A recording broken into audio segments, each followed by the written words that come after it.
அனைவருக்கும் காலை வணக்கம். இப்போ நம்ம என்ன பார்க்குறோம்னா அன்னை மொழியே பாடல் பகுதி பார்த்துட்டு இருக்கிறோம்.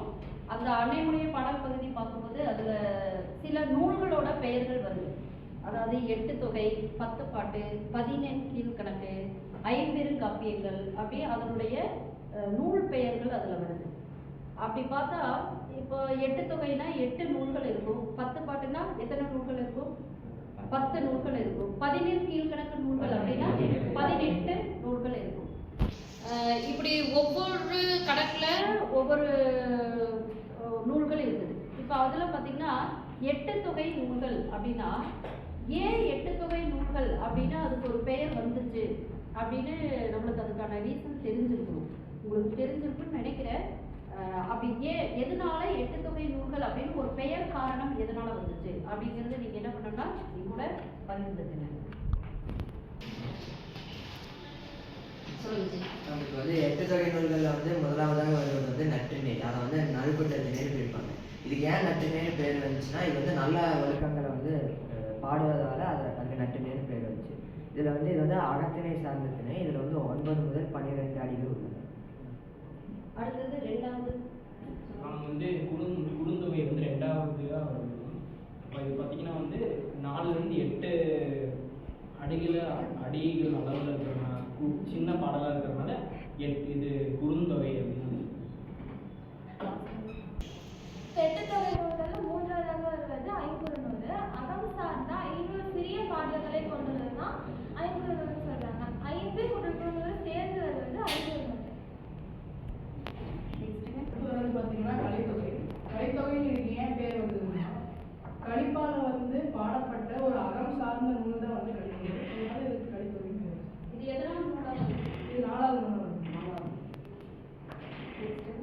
8 தொகை நூலோட 5வது வந்து அகநானூறு. அகப்பொருள் பற்றிய 400 பாடல்கள் கொண்டது அகநானூறு. 8 தொகை நூல்ல 6ஆவதாக வருவது பதிற்று பத்தினும். அது வந்து 10 கூட்டல் 10 என்ற கணக்கில் சேர்ந்து 10 அரசர்களின் பெயரை பற்றி தலா 10 பாடல்களில் தொகுத்து கூறுவதால் அதற்கு பதிற்று 10 என்று பெயர் வரும். 8 தொகையில் 7ஆம் நூல் புறநானூறு. புறநானூரில் புறப்பொருள் குறித்து 400 பாடல்களை கொண்டது. இதுதான் புறநானூரின் பெயர் காரணம். பரிபாடல் என்னும் பாவகையால் அமைந்த அகம் சார்ந்த அப்புறம் புறப்பொருள் அது கலந்ததுதான் பரிபாடல் ஆகும். அகம்புறம் 2 கலந்ததுதான் 8 தொகை நூல்கள் அப்படிங்கிறதுக்கான பெயர் காரணம் உங்களுக்கு நல்லாவே தெரிஞ்சிருக்குது. நல்ல விஷயங்களை தெரிஞ்சு வச்சிருக்கீங்க. இந்த 8 தொகை நூல்களை நம்ம எப்படி எளிமையா ஞாபகம் வச்சுக்கலாம் அப்படிங்கிறதுக்கு ஒரு பாடல் கூட நம்ம இலக்கியத்துல தராங்க.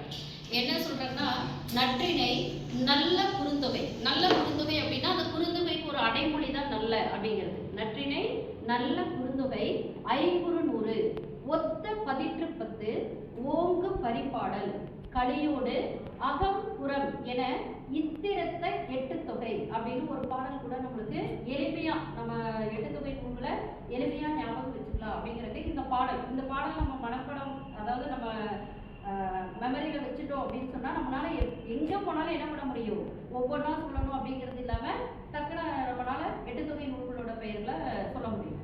சரி, இப்போ 18 கீழ்கணக்கு நூல்கள் அப்படின்னு ஒரு நூல்கள் பார்த்துருக்கோம். அதுல 18 நூல்கள் இருக்கும்.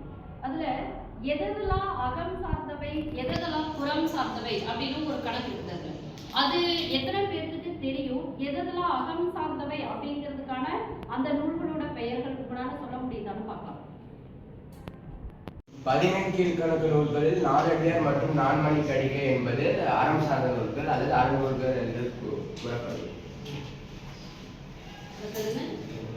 இன்னா 40 ஏழு 40 நூல்கள் அறம் சார்ந்த நூல்கள் ஆகும். திருக்குறள், திருக்கடிதம் இது இரண்டும் அறம் சார்ந்த நூல்கள். திருக்குறள், திருக்கடிதம் இது இரண்டும் அறம் சார்ந்த நூல்கள். ஆசாரக்கோவை மற்றும் பழமொழி நானூறு அறம் சார்ந்த நூல்கள். சிறு காட்சி, 1 காஞ்சி, 7 இதுவும் அறநூறு.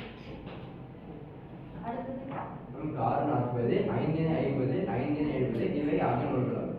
அகநூல்கள். அகநூல். அடுத்தது திணைமொழி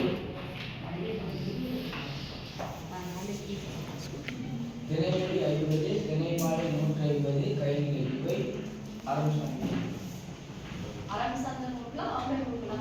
அகம் சார்ந்த அகம் சார்ந்த நூல்கள். அடுத்ததா இறுதியா இருக்கிறது பார்த்தீங்கன்னா களமொழி 40. இது வந்து ஒரு புறம் சார்ந்த நூல் அப்படின்னு நம்ம தெரிஞ்சுக்கலாம். அப்போ உங்களுக்கு 8 தொகை நூல்களோட பெயர் காரணம் தெரிஞ்சிருக்குது. அதோட ஒன்றா 17 கீழ்கணக்கு நூல்கள் வந்து என்னென்ன சார்ந்த நூல்கள், அகம் சார்ந்ததா, புறம் சார்ந்ததா, அல்லது அற நூல்களா அப்படின்னு உங்களுக்கு தெரிஞ்சிருக்கு. ரொம்ப மகிழ்ச்சி, நன்றி. அடுத்த காணொலியில் நம்ம என்ன பார்க்க போறோம்னா ஐம்பெரும் காப்பியங்கள், ஐஞ்சிறு காப்பியங்கள், இதுக்கான அந்த நூல்களினுடைய ஆசிரியர் பெயர்கள் மற்றும் ஏன் அதை ஐம்பெரும் காப்பியங்கள்னு சொல்றோம், ஏன் அதை நம்ம என்ன ஐஞ்சிறு காப்பியங்கள்னு சொல்றோம், அதற்கான